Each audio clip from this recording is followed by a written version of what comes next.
Los saludo con mucho gusto y empezamos con nuestra cápsula informativa número 4 y corresponde a los temas sobre la condición jurídica del extranjero.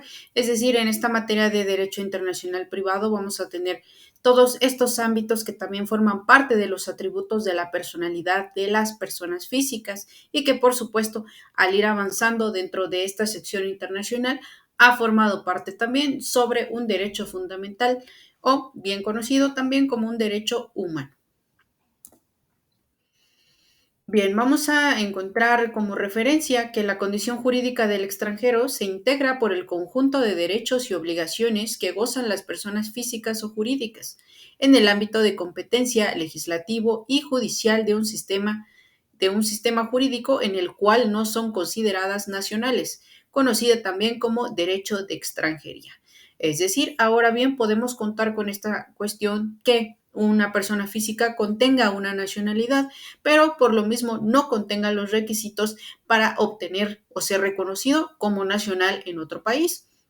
Sin embargo, esto es algo muy común de acuerdo a la manera transitoria por la cual se coordina libremente, ¿no? En distintos tipos de transportes, la posibilidad y esta regularización que pues también depende de la norma de los estados, y aquí encontramos el punto de conexión, uno de los puntos de conexión sobre el derecho internacional privado.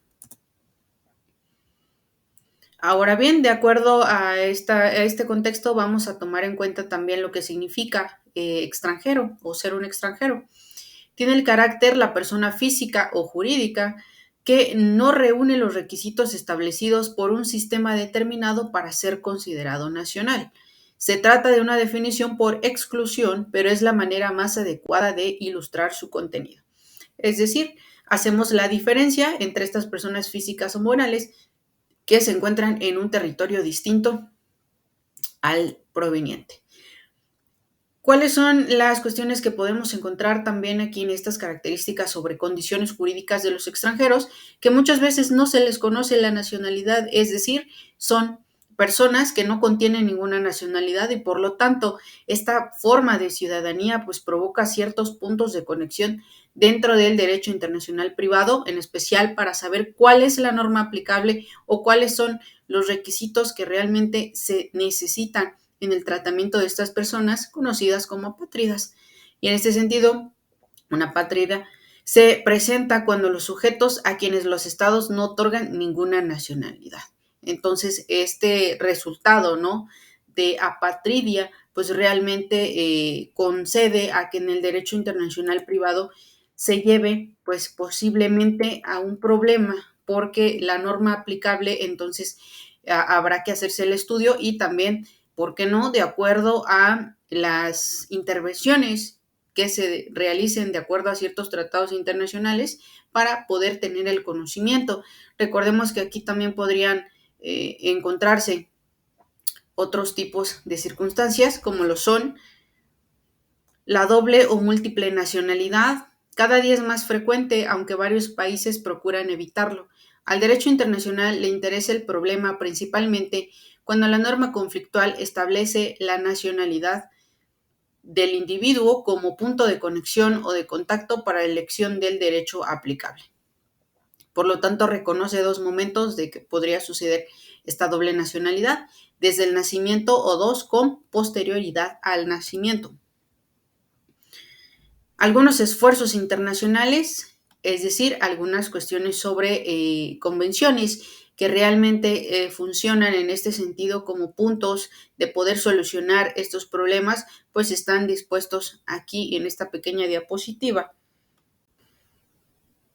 ya que de acuerdo a los dos momentos reconocidos anteriormente con esta cuestión de la doble o múltiple nacionalidad, pues desde el momento del nacimiento se puede reconocer cuando el individuo nace vinculado por diversos estados, cuyas leyes se otorgan a la vez nacionalidad originaria.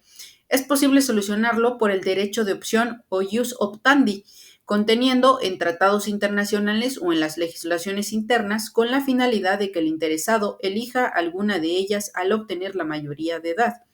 En el segundo punto, con posterioridad al nacimiento, cuando a la persona se le otorga una nacionalidad sin que se hayan extinguido o las anteriores. Se puede solucionar de las maneras siguientes: No conceder nacionalidad en forma voluntaria o automática a los individuos que conserven alguna otra y hacer perder su nacionalidad a los sujetos que adquieren voluntariamente una nacionalidad extranjera. Esto siempre y cuando podamos contar en efecto con que la persona física pues de alguna manera se considera con capacidad jurídica.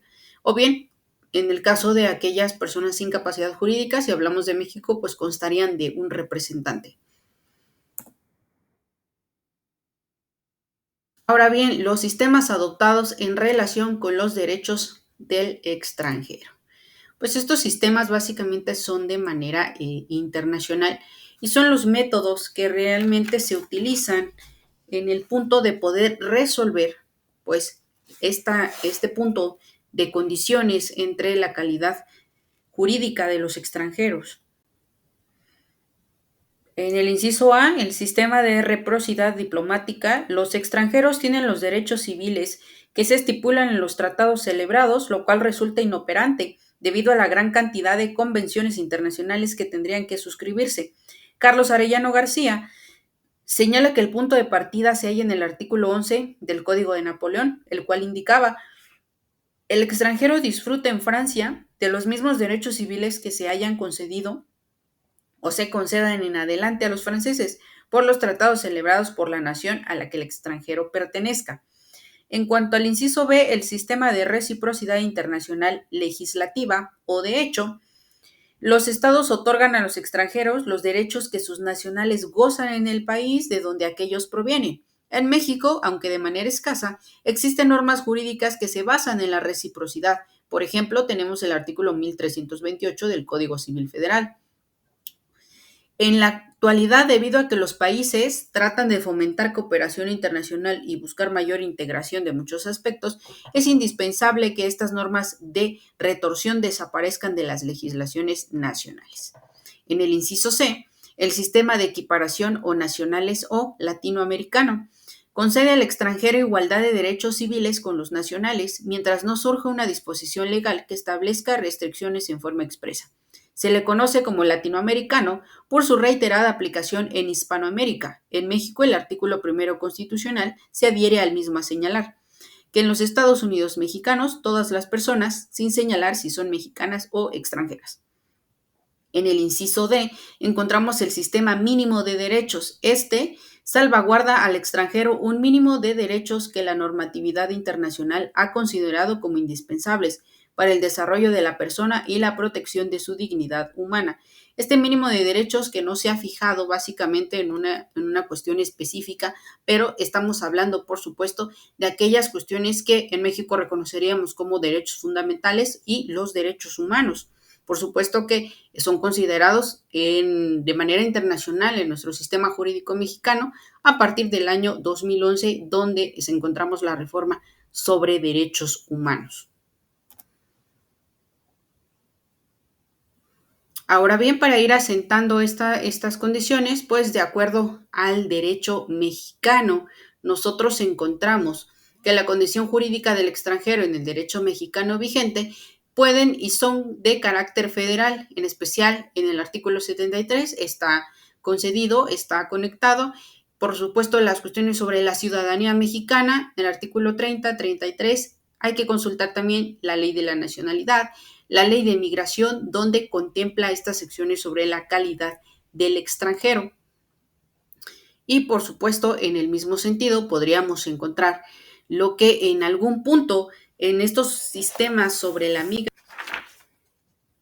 la migración o la inmigración realmente son cuestiones que se basan en esta condición jurídica de los extranjeros y en especial a los sentidos o más bien las modalidades existentes, ¿no? Para la migración de los extranjeros. Y pues hablar de las limitaciones de los derechos humanos impuestas a los extranjeros, se señala que al igual que los nacionales, tienen de conformidad con el artículo 11 constitucional restricciones para entrar en la República, salir de ella por su territorio y mudar de residencia, ya que dichas libertades están subordinadas a las modalidades que impongan leyes sobre emigración, inmigración, salubridad general de la República y específicamente para los primeros sobre extranjeros perniciosos residentes en el país.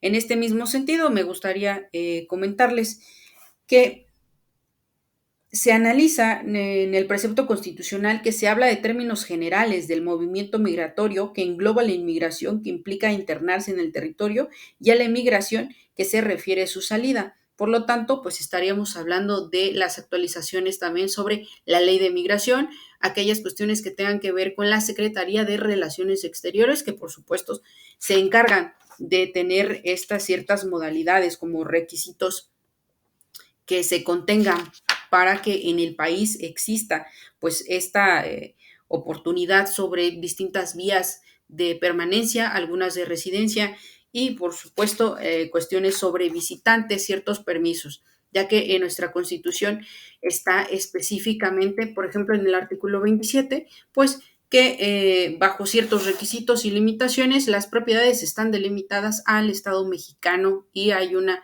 limitación hacia los extranjeros.